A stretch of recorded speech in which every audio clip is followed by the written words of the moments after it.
You are 16 years old, on your back, under the kitchen sink of your mother's house in suburban Pennsylvania, holding a basin wrench against a corroded nut on a P-trap that has not been touched in 22 years, and the rust is dripping into your eye. The trap finally breaks free. Cold water runs down your forearm.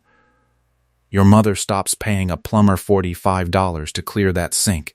28 years later, a hospital administrator in Houston signs a contract that pays a vascular surgeon $412,000 to perform 280 procedures over the calendar year.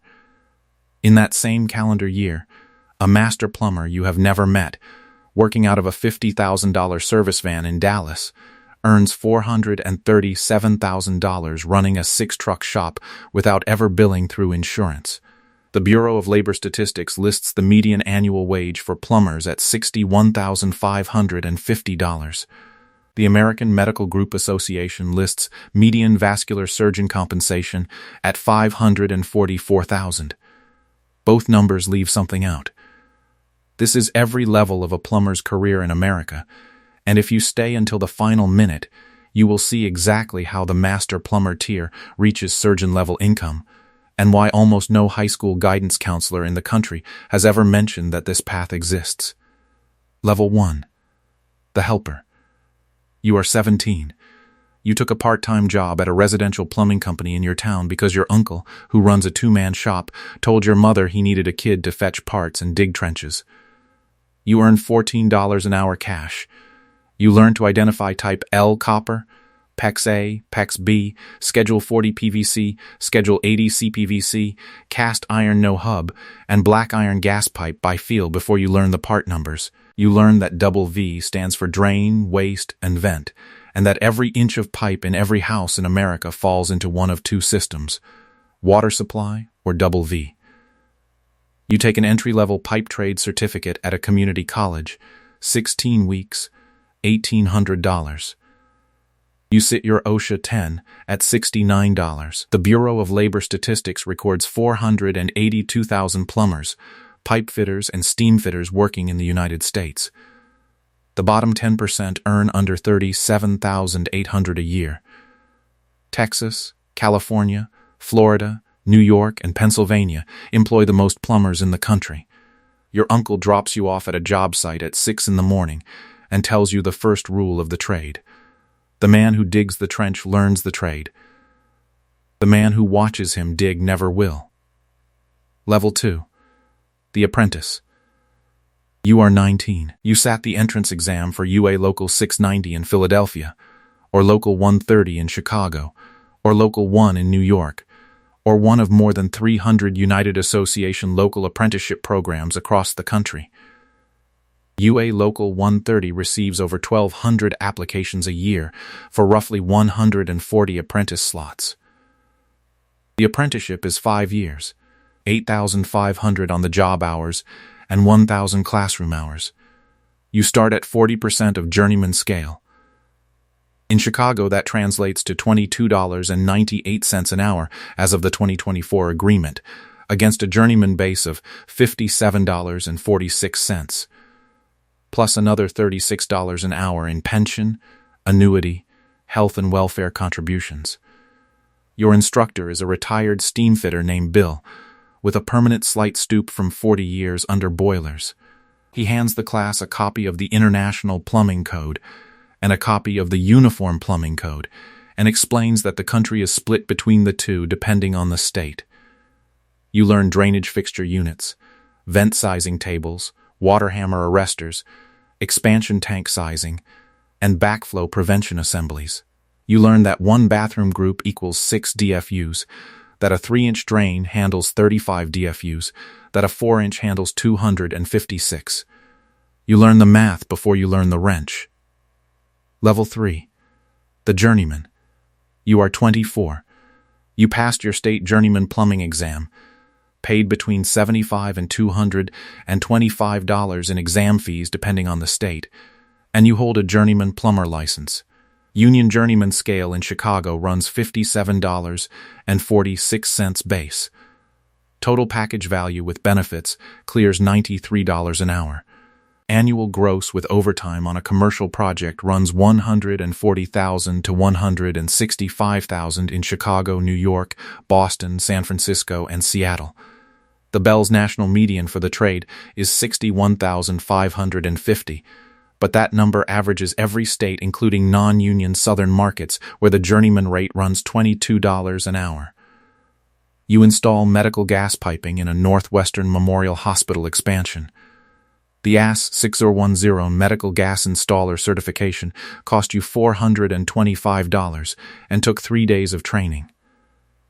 You learn to braze copper joints under nitrogen purge so the inside of the tube does not oxidize and contaminate the oxygen line that will eventually feed a patient. The work is held to a higher standard than the work above it in the same building. A bad joint in a water line floods a corridor. A bad joint in a medical gas line takes a life. You do not make bad joints. Level 4, the foreman and master plumber. You are 31. You sat your state master plumber exam after 7 years as a journeyman, paid between $200 and $550 in exam fees depending on the state, and you passed it on the first attempt. The exam covers code, hydraulics, business law, and plan review. Master plumber wage through the union runs $8 to $14 an hour above journeyman. Foreman pay adds another $6 to $10. Your hourly base is now $73. Total package with benefits clears $111 an hour. Annual gross with overtime runs $210,000 to $240,000 in major metros. You manage a crew of 9 plumbers on a 180-unit residential tower in Chicago with a $16 million plumbing scope. You read isometric drawings. You coordinate with the sprinkler foreman, the HVAC foreman, the electrical foreman, and the general contractor superintendent. You meet a man named Roger Wakefield at a regional plumbing expo in Dallas. He is a master plumber who has built a national reputation through training, content, and consulting, and he tells you over coffee that the men who retire with real money in this trade do not retire from the toolbox. They retire from the office. You drive 11 hours home thinking about that sentence. Level 5. The service contractor. You are 37. You pulled your state plumbing contractor license, which required your master license, a past business and law exam at approximately $300, a $50,000 surety bond, $2 million in general liability coverage, and a clean financial statement. You started with 1 truck, 1 journeyman, and your wife handling the books out of a spare bedroom. You priced your first service call at $279 for a water heater replacement that took you 90 minutes and cost you $310 in materials. You made $440 on the call. The Service Roundtable, a national contractor association, publishes benchmark data on residential service plumbing shops. Top-tier service shops doing $1.5 to $3 million in annual revenue with proper pricing systems clear a 40 to 45% gross margin and a 15 to 20% net owner draw. 5 years in, you run 6 trucks, employ 11 people including 2 apprentices, and bill $3.1 million in service revenue annually. Your owner take-home is $437,000. The American Medical Group Association lists median compensation at $412,000 for a vascular surgeon, $490,000 for an orthopedic surgeon, $312,000 for a urologist, and $290,000 for an emergency medicine physician.